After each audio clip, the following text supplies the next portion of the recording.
Do I have everybody's attention now?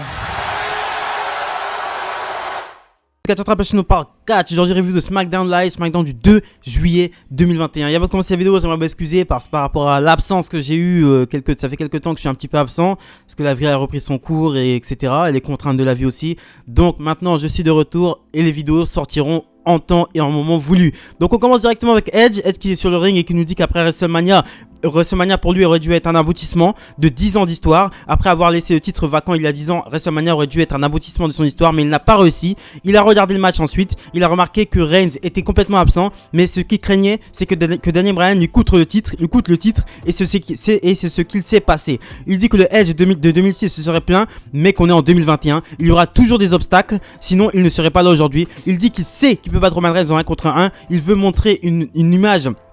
Il montre ensuite une image où il est en train de passer un crossface à Roman Reigns à WrestleMania, et il nous dit que il décrit l'image. Il dit que sur le visage de Roman Reigns, on ressentait vraiment, son visage signifiait la peur. Il dit que quand Roman Reigns a entendu sa musique la semaine dernière, il a eu ce même visage, ces mêmes yeux, il a peur et il nous annonce qu'il va devenir champion universel. On enchaîne ensuite avec un segment backstage, excusez-moi. Jey Uso dit à Paul Heyman qu'il protège Roman Reigns, tout comme Roman Reigns le protège, et qu'ils vont s'en prendre à Edge une fois que Roman Reigns sera arrivé. On enchaîne ensuite avec le premier match de la soirée, qui est un match par équipe, Big E et Shinsuke Nakamura contre Apollo Crews et Corbin. Donc Nakamura est bien sûr accompagné de Rick Boobs et Apollo Crews est accompagné du Commander Aziz. Donc Corbin arrive, l'arrivée de Corbin vraiment dégoûté, le mec arrive vraiment dégoûté, la barbe de 3 jours, il s'est même pas rasé ses cheveux, calvitie naissante tu connais, donc il a l'air complètement dépité, même pendant le match il a vraiment pas l'air dedans. À un moment donné t'as Big E qui lui place une soumission,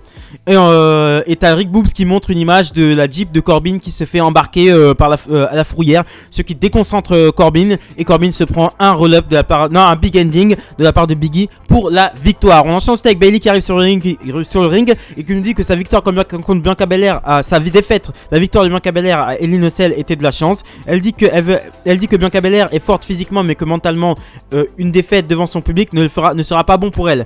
Bianca Belair arrive et elle dit que Bayley est obsédée par elle.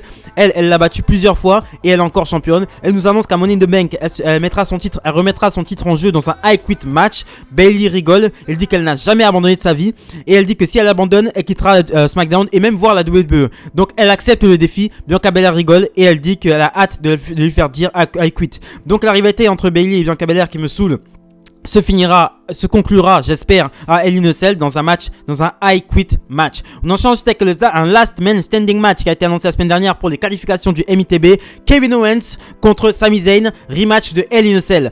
Très bon match, franchement ça m'a rappelé les matchs entre El Generico et Kevin Steen. Donc c'était un très bon match, les deux savent travailler ensemble, c'est des meilleurs amis depuis au moins une vingtaine d'années. Donc à un moment donné t'as Kevin Owens, t'as Sami Zayn aussi, il y a un spot, Kevin Owens est sur la 3ème corde. T'as Sami Zayn qui pousse Kevin Owens de la 3ème corde, qui tombe sur une table, sur 2 tables qui étaient empilées l'une sur l'autre à l'extérieur du ring. Le final du match c'est que Kevin Owens place une powerbomb à Sami Zayn sur la table des commentateurs. Ensuite il lui place un powerbomb sur une table, et ensuite il lui place une powerbomb sur l'apron, et Sami Zayn n'arrive pas à se relever. Donc Kevin Owens ira au Money in the Bank. On enchaîne ensuite avec Sonya Deville qui arrive et qui nous annonce une nouvelle participante au Money in the Bank. Et là Zelina Vega, qu'on n'avait pas vu depuis le mois de novembre, revient, et de retour, et elle dit qu'elle revient. On n'avait pas du tout été mis au courant de ce retour. Dave Meltzer n'avait pas trouvé cette information là. Donc elle dit qu'elle a hâte de venir chercher le contrat et devenir championne de SmackDown ou de Raw. Liv Morgan arrive et dit que ce n'est pas normal qu'elle soit qualifiée sans avoir rien fait. Zelina Vega qui lui dit qu'elle est qualifiée parce qu'elle est la plus grande une des superstars les plus populaires de l'histoire de la WWE. Liv Morgan la gifle, et ensuite on part sur un match Zelina Vega contre Liv Morgan. Donc Liv Morgan qui se met en tant que défenseuse des meufs qui n'ont pas qui sont qualifiées d'office en fait. Donc qui sert de test aux meufs de qualification pour les meufs quoi. Mais Zelina Vega est quand même qualifiée pour les Money in the Bank d'office. Donc Zelina Vega domine le match, mais à un moment donné t'as Liv Morgan qui réussit à placer un roll-up comme sur Carmella pour la victoire. Donc victoire de Liv Morgan sur Zelina Vega, et Liv Morgan qui est sur 2 victoires consécutives en 2 semaines, et Liv Morgan qui se positionne bien pour le Money in the Bank en tout cas. Donc on enchaîne ensuite avec Seth Rollins qui se présente à Adam Pearce et Sonya Deville et qui lui disent qu'ils savent qui il est. Seth Rollins leur répond qu'il pensait avoir été oublié puisqu'ils ont mis Edge à sa place en tant que challenger numéro 1. Adam Pearce lui dit que Edge mérite cette opportunité parce qu'il a gagné le Rumble et qu'il a toujours pas eu son match solo. Donc Seth Rollins aura droit aura un match contre Cesaro la semaine prochaine. Et s'il gagne ce match, il participera au MITB. On enchaîne ensuite avec Otis contre Angelo Dawkins. Otis qui est accompagné de Chad Gable. Donc Chad Gable Otis qui est vraiment de plus en plus à l'image de Chad Gable. Donc il a les cheveux courts, barbe rasée, la même salopette que Chad Gable. Donc Chad Gable est en train de modeler Otis à sa manière et à sa façon. Donc le match n'est pas...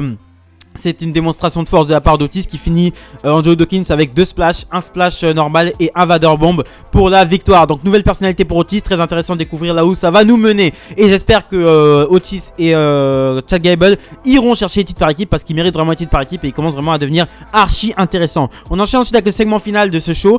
T'as Jimmy Uso qui arrive sur le ring et qui demande où est Edge. Donc Edge arrive, il dit que Roman Reigns utilise sa famille. Il dit que Jey Uso, comme il l'a fait il utilise Jimmy comme il l'a fait avec Jey. Dire que Jimmy disait qu'il n'était la salope de personne et que maintenant il est la salope de Roman Reigns. Edge lui dit que c'est lui qui lui a tendu un piège. Ensuite il vient se battre contre Jey Uso.